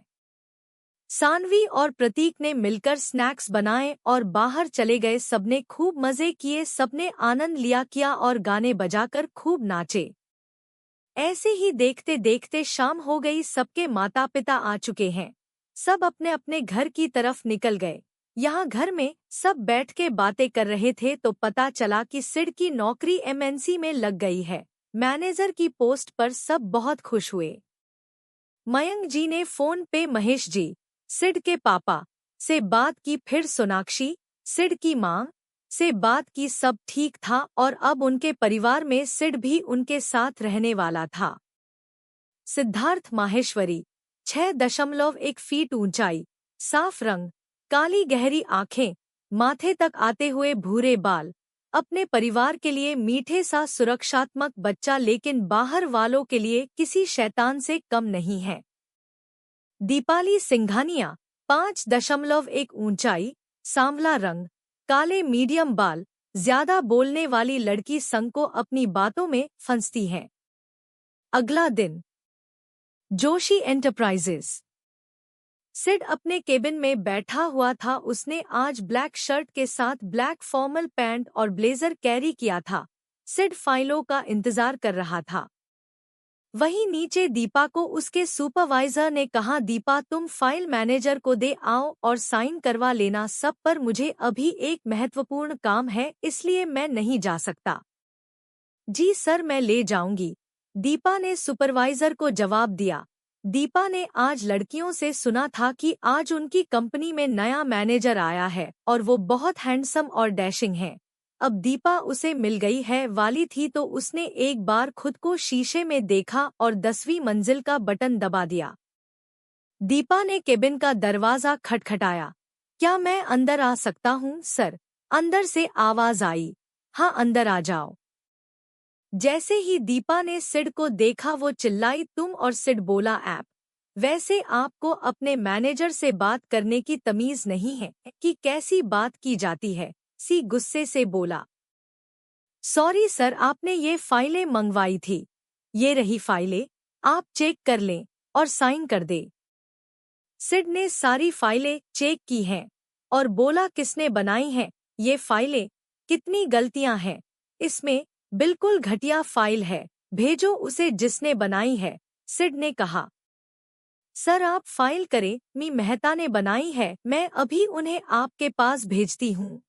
दीपा ने केबिन से बाहर जाते हुए कहा कि सिड से यूज रुकते हुए कहा, रुकू, ये फाइल आप बनांगी मिस दीपाली सिंघानिया, वो भी बिना किसी की मदद के, और जब तक आप ये फाइल पूरी नहीं करेंगे तब तक आप घर नहीं जाएंगी। रात के 11:30 बजे सारे कर्मचारी घर जा चुके थे। जब अपने केबिन से बाहर निकला तो देखा वित्त विभाग की लाइट्स ऑन थी, तो उसने वहां जाकर देखा दीपा अभी तक हमें एक फाइल में लगी हुई थी। सिड दीपा के पीछे खड़ा था। दीपा को प्यास लगी तो उसने देखा उसकी पानी की बोतल में पानी नहीं था, तो वो पानी लेने के लिए मुड़ी तो अपने पीछे खड़े सिड से टकरा गई और जोर से चिल्लाई, भूत। उसकी आवाज सुनकर बेचारा सिड भी डर गया। फिर सिड ने दीपा से पूछा, अभी तुम्हारी एक फाइल का काम खत्म नहीं हुआ है, तुम्हें फाइल बनानी आती भी है या नहीं? दीपा बोली, कोशिश करने की कोशिश तो कर रही हूँ, अब आपको इसमें भी प्रॉब्लम है। सिड बोला, ये सिर्फ 1 घंटे का काम था जिसे तुम ना जाने कितनी देर से कर रही हो। फिर सिड वहां रखी कुर्सी पर बैठा, अपने स्पेक्स लगाए और दीपा से बोला, देखो फाइल कैसी ठीक की जाती है। सिड उसे समझने लगा, पर दीपा का ध्यान तो बस उसकी चलती हुई उंगली और उसके होठों पर था। ऐसे ही देखते देखते रात के 1 बज गए। दोनों की फाइल का काम हो चुका था। तो सिड, मैं तुम्हें घर दरोब कर देता हूँ, ज्यादा रात हो गई है, ऐसे अकेले जाना सेफ नहीं है। चैप्टर 9 से 3 इयर्स लेटर। माहेश्वरी भवन। सारे परिवार के लोग लिविंग एरिया में बैठे थे। माहेश्वरी परिवार के साथ ही वहां पर पूरा सिंघानिया परिवार भी था। सबके चेहरे पर गंभीरता के भाव थे। ऐसा लग रहा था कि किसी महत्वपूर्ण विषय पर चर्चा हो रही है। सबकी नजरें दीपा और सिद्ध पर थी कि मयंक जी बोले, तुम दोनों की दोस्ती तो हो ही चुकी है, तो अब हम सबने फैसला किया है कि तुम दोनों की शादी करा दी जाओ। तुम दोनों को कोई दिक्कत तो नहीं है ना? नहीं नहीं, मुझे तो कोई दिक्कत नहीं है, दीपाली जल्दी से बोली। उसके ऐसा बोलता ही पूरा परिवार खिखिला कर हंस दिया। सानवी बोली, अरे भाभी, ओह सॉरी वुड बी भाभी, आपको तो भैया से भी ज्यादा जल्दी है, एक बार भैया से तो पूछ लो कि वो तैयार है या नहीं। दीपा बोली, क्यों नहीं होगा तैयार, वो भी तैयार है, मुझे पता है। प्रतीक बोला, बहन सबसे ज्यादा बेताब तो तू ही है, बेचारे मेरे जीजू की शक्ल देख, चेहरे पर शादी होने से पहले ही 12 बजे है, अगर शादी हो गई तो पता नहीं क्या होगा। तो सबकी नजरें सिद्ध की तरफ चली गई। नहीं, मैं शादी के लिए तैयार हूँ, मैं खुश भी हूँ, बस वो ऑफिस के काम के कारण थोड़ा सा दर्द हो रहा है। सीधा बोलो, बीता जाओ, थोड़ी देर आराम कर लो, धृति बोली। सर इस रिश्ते से बहुत खुश हैं, तो दोनों परिवार ने फैसला किया कि 1 हफ्ते बाद इनकी सगाई करा देते हैं और फिर शुभ मुहूर्त देखकर शादी करा देंगे। धृति जी बोली, मुझसे तो चैट मांगी, बट ब्याह चाहिए। हाँ, आप तो मुझे जल्दी से जल्दी घर से भगाना चाहती हो और इसलिए ऐसा बोल रही हो।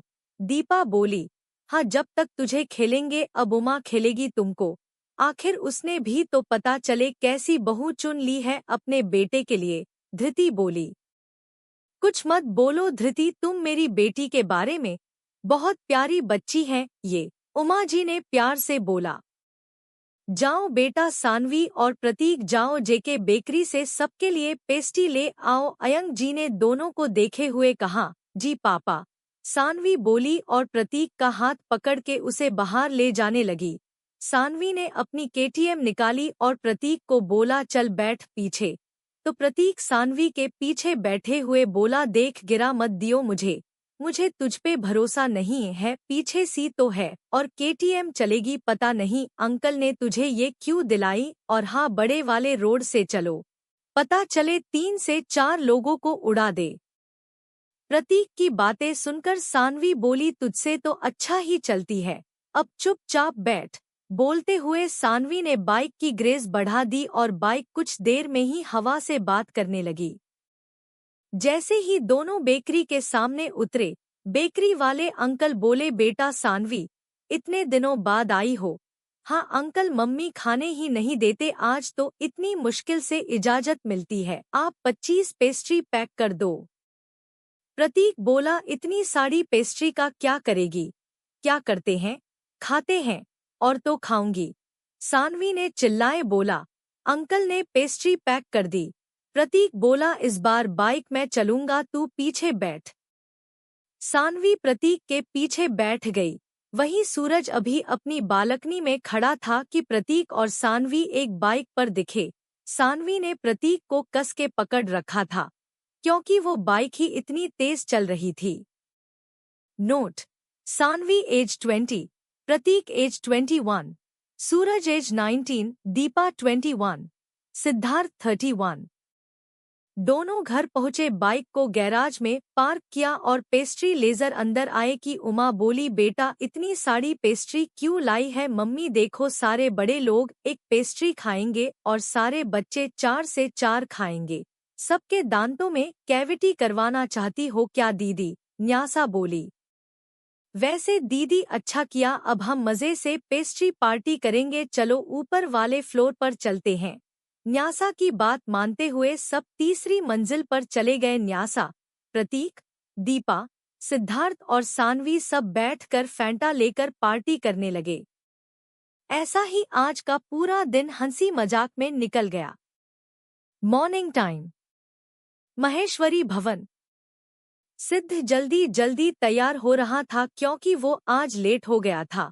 सानवी ने पैंट देते हुए भैया आपकी पैंट, हाँ दे भैया आपकी शर्ट, दे बाबू जल्दी दे भैया आपकी टाई, दे भैया APKQ ब्लेजर, ला दे। ऐसे ही सिद्ध सावी की वजह से सर 10 मिनट में तैयार हो गया। चाची लंच दे दो, ये ले बेटा। वैसे आज तू इतना लेट कैसे हो गया? अरे मम्मी भैया भाभी से बात कर रहे होंगे और रात को इसलिए लेट हो जाएंगे। न्यासा अपना दूध पीते हुए बोली। आजकल आप कुछ ज्यादा ही नहीं बोल रहे हो न्यासा, सिद्ध ने बोला। मैं तो सच बोल रही हूँ, न्यासा ने मासूम सी शक्ल बनते हुए कहा। सिड ऑफिस के लिए निकल चुका था और जल्दी से जाकर अपने केबिन में बैठ गया। दीपा को जैसी ही खबर लगी कि मैनेजर आ चुके हैं, दीपा फाइल्स लेकर केबिन में चली गई। दीपा बोली, क्या मैं अंदर आ सकती हूँ सर? हाँ, दूसरी तरफ से आवाज। दीपा जैसा ही अंदर आई, वो सिद्ध को देखते हुए बोली, आप क्या इस शादी से खुश नहीं हैं? ऐसे कैसे खुश नहीं हूँ? मैं तो बहुत खुश हूँ इस शादी से मेरी जान, सिड ने अपनी कर्कश आवाज में कहा और वो दीपा के नजदीक जाते हुए बोला। दीपा पीछे पीछे होते हुए केबिन की से जा टकराई तो सिद्ध बोला, क्यों बचकर कहाँ जाओगी? कहते हुए सिद्ध ने अपने हाथ दीवार पर रख दिए और दीपा ने अपनी आंखें बंद कर दी। सिद्ध ने नीचे झुकते हुए दीपा के गालों पर कीस कर दी। तभी केबिन के दरवाजे पर किसी ने नाकं किया। दीपा जल्दी से कुर्सी पर बैठ गई और सिद्ध को फाइल पास करते हुए बोली, सर साइन? कि सिद्ध बोला, कम इन। सिद्ध के सेक्रेटरी ने बोला, सर 10 मिनट बाद आपकी मीटिंग है। ठीक है, सिद्ध ने प्यार से कहा। वहीं दूसरी तरफ कॉलेज। प्रतीक ने अपनी बाइक का हॉर्न बजाया। सानवी ने आवाज लगाई, आ रही हूँ। 1 मिनट रुक। सानवी अपने बालों का बन बने हुए बाहर आ रही थी। सानवी प्रतीक के पीछे बैठी और बोली, चल। प्रतीक ने जब सानवी को देखा तो वो उसे देखता ही रह गया, क्योंकि आज पहली बार सानवी ने कुछ पारंपरिक पहना था। हाँ, उसने हमें भी अपना तड़का लगा दिया। सानवी ने आज पिंक कलर का शॉर्ट कुर्ता विथ वाइट पैरल पैटसम वियर किया था। कानों में सफेद रंग के चौकोर आकार के झुमके डाले थे और सफेद हील्स पहनी थी, और प्रतीक ने आज सफेद रंग की शर्ट जिसके ऊपर के 2 बटन खुले थे और जीन्स पहनी थी। प्रतीक ने सानवी को बोला, बालों को खुला छोड़ दे और अच्छी लग रही है। क्या क्या बोला तूने? में अच्छी लग रही है। आज तेरे मुंह से क्या सुन लिया मैंने? हाय, में तो धन्य हो गई। आज तो लगता है कि भोलेनाथ की मुझ पर कृपा हो गई, सानवी ने नौटंकी करते हुए कहा। ज्यादा नौटंकी मत कर, गलती से निकल गया मुंह से, प्रतीक बोला, पर वही जानता था कि आज सानवी का उपयोग कितनी अच्छी लग रही थी। अब जल्दी चले, नहीं तो हम लेट हो जाएंगे। वैसे तेरा बैग कहाँ है? प्रतीक बोला, मेरे पीछे बैठा है। अरे तू है तो मुझे बैग लाने की क्या जरूरत है, जब तू मेरे साथ है तो। वैसे हम देर नहीं होगी, 30 मिनट में पहुंच जाएंगे। बोलते हुए प्रतीक ने बाइक स्टार्ट कर दी। बाइक चलाते चलाते प्रतीक के शर्ट के 2 बटन और खुल चुके थे और सानवी ने उसकी कमर को बहुत कस के पकड़ रखा था, इतना कि उसके कमर पे सानवी के नाखून के निशान बन गए थे और सानवी उससे चिपक कर बैठी थी। सानवी बोली, आज मरवाएगा क्या, इतनी तेज बाइक चला रहा है। दोनों कॉलेज पहुंच गए। सारे बच्चे उन्हें ही देख रहे थे, क्योंकि 2 साल हो चुके थे दोनों ऐसे ही एक साथ आते थे, पूरा टाइम एक साथ बिताते थे। लोगों को लगता था कि दोनों कपल हैं। सानवी बाइक से उतरी और बोली, कुत्ते, इतने ते बाइक क्यों चलाई? मेरे सारे बाल खराब कर दिए। और ये क्या, तेरी शर्ट के सारे बटन कैसे खुल गए? बेशर्म साड़ी लड़की, तेरे को देख रही है। हाँ, क्या शो चल रहा है जो तुम यहाँ देख रही हो? जाओ अपनी क्लास में, सानवी ने चिल्लाते हुए कहा। सब अपनी क्लास में चले गए, क्योंकि सबको पता था अगर वो नहीं गई तो सानवी एक को अच्छे से मारेगी। सानवी ने प्रतीक की शर्ट के सारे बटन लगाए और फिर प्रतीक ने सानवी को अपनी बाहों में उठाकर बाइक पर बैठाया और उसके बाल सही करते हुए बोला, ले हो गए तेरे बाल सही। और सबको ट्यून कितना डर के रखा है कि लड़की के साथ साथ लड़के भी भाग गए। इतना मार पेट मत किया कर, प्रतीक ने उसके गालों को छूते हुए कहा, अपने गुस्से पर कंट्रोल करना सीख जा। मैं हमेशा तेरे साथ थोड़े रहूंगा जो तेरा गुस्सा शांत करता रहूं। तू हमेशा मेरे साथ रहेगा। मेरे सबसे अच्छे दोस्त को मुझसे कोई दूर नहीं कर सकता, और कोई करने की कोशिश करेगा तो वो इस दुनिया से बाय बाय हो जाएगा। सानवी को गंभीर से कहा, मैं अभी भी तेरे लिए सिर्फ बेस्ट फ्रेंड ही हूँ, कोई नहीं, कम से कम बेस्ट फ्रेंड तो हूँ, वरना अभी तक तो कोई इसका दोस्त भी नहीं बन पाया है। प्रतीक ने अपने मन में सोचा। फिर दोनों अपनी क्लास अटेंड करने चले गए। Chapter 10, engagement ceremony at college. दोनों की क्लासेस ओवर हो चुकी थी। प्रतीक ने अपनी कावासाकी शुरू की और इस बार सानवी बोली, बाइक मैं चलूंगी, तू पीछे बैठ इस बार। ठीक है, चला। बाइक की चाबी सावी की तरफ देखते हुए कहा। सानवी ने अपना हेलमेट पहनना और बाइक चला दी। थोड़ा धीरे चला बाइक, प्रतीक बोला, वैसे अभी घर नहीं जाएंगे हम, चल दरियागंज चलते हैं।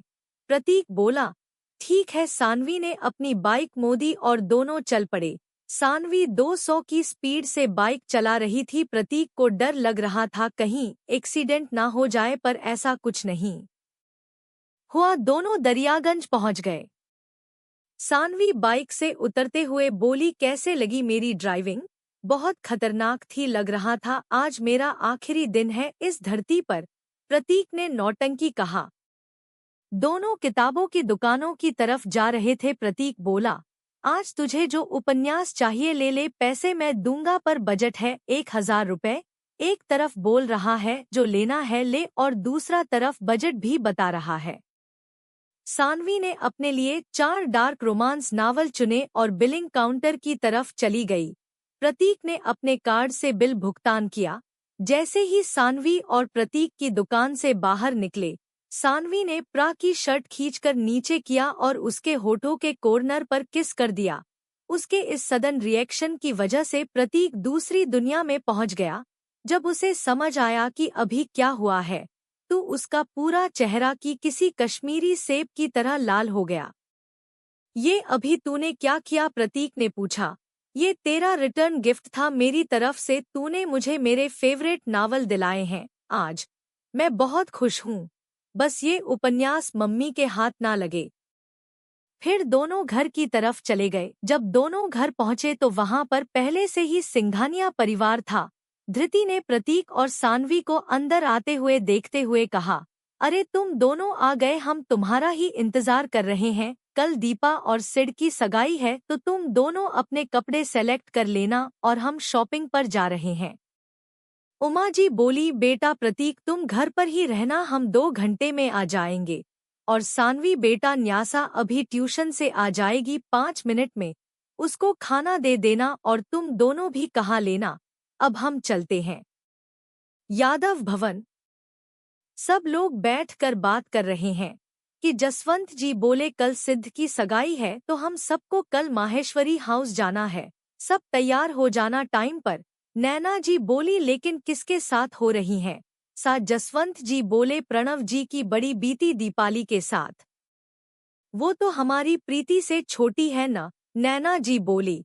हाँ मम्मी। सूरज बीच में बोला, देखो मम्मी, दीदी से छोटे लोगों की शादी होने वाली है पर दीदी की नहीं हुई अभी तक। चांदनी, क्या चांदी? तुझे क्या पता?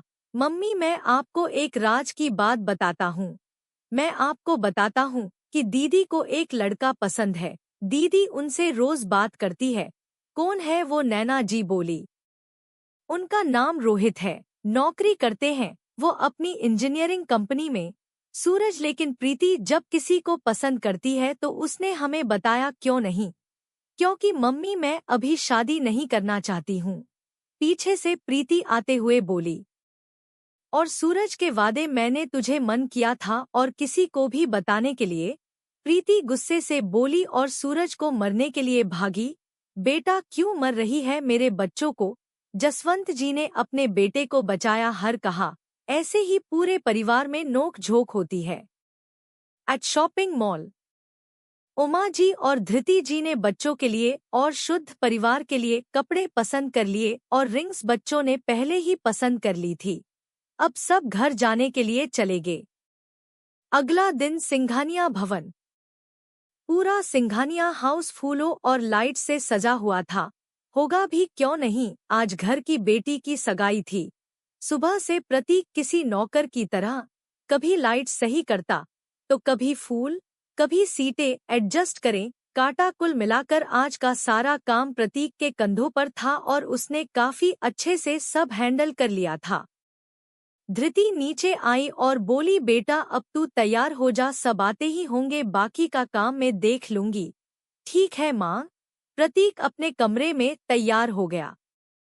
महेश्वरी भवन। सब तैयार हो गए कि नहीं? मयंक जी नीचे से चिल्लाते हुए बोले, पापा अभी तो मैं मम्मी की साड़ी एडजस्ट कर रही हूँ, मैं तो अभी तैयार ही नहीं हुई। सानवी बोली। मयंक जी ऊपर आते हुए बोले, बीता तू जा जल्दी तैयार हो, तेरी माँ को मैं देखता हूँ। सानवी अपने कमरे में तैयार हो गई। सानवी ने अपना लहंगा पहना पर उसके ब्लाउज का हुक नहीं लग रहा था। सानवी चिल्लाई, मम्मी।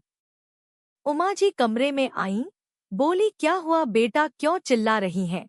मम्मी मेरे ब्लाउज का हुक नहीं लग रहा है, अपना ज्यादा टाइट ले लिया है। उमा जी बोली, रुको मैं लगती हूँ।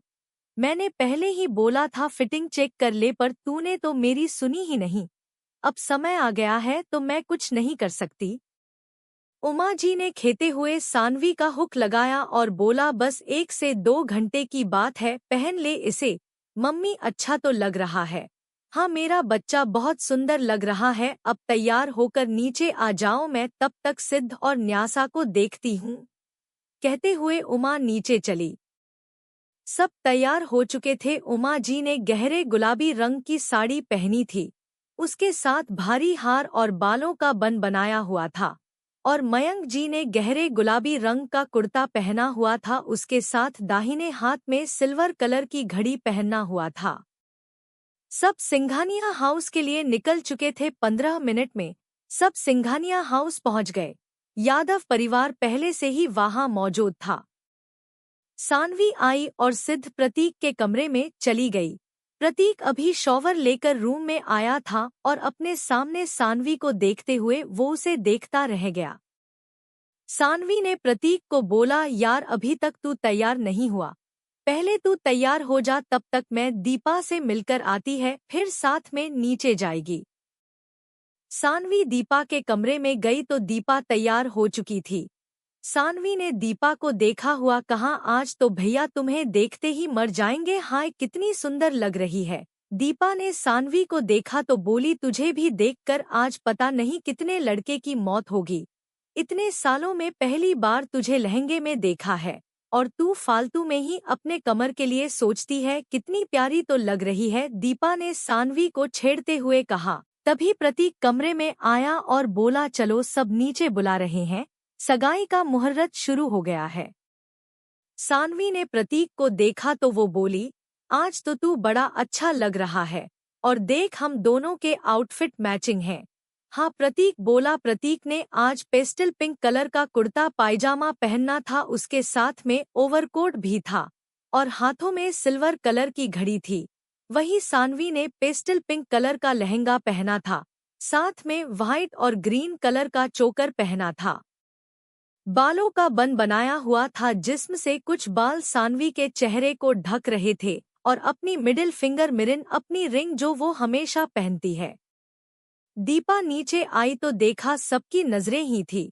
दीपा नीचे आकर सिद्ध के बगल में बैठ गई। दीपा ने जब सिद्ध को देखा तो वो उसके कान में बोली, आज तो आप बहुत हॉट लग रहे हैं। सिद्ध ने सफेद रंग का कुर्ता सफेद पायजामा के साथ पहना था और दीपा ने बहुरंगी लहंगा पहना था, बालों को कर्ल करके खुला छोड़ा हुआ था। दोनों एक दूसरे को देख ही रहे थे। पंडित जी मंत्र पढ़ने लगे और दोनों के हाथों में मौली बांधी और फिर दोनों ने दूसरे को अंगूठी पहननी और तालियां बजने लगी। वहीं दूसरी तरफ सानवी गोलगप्पे खा रही थी कि पीछे से सूरज आया और उसने भी सानवी को ज्वाइन कर लिया। दोनों बातें करते हुए गोलगप्पे खा रहे थे कि सूरज ने कहा, तुमने देखा कि हम दोनों के आउटफिट मैच कर रहे हैं, क्या मतलब आज 3 लोगों ने सेम कलर के कपड़े पहने हैं? सानवी बोली। सूरज ने पूछा, और किसने पहचाना है? पेस्टल पिंक प्रतीक ने, सानवी ने जवाब देते हुए कहा। सानवी और सूरज बात कर ही रहे थे कि कुछ लड़की दोनों को देखते हुए बोली, कितने अच्छे लग रहे हैं और दोनों साथ में हैं।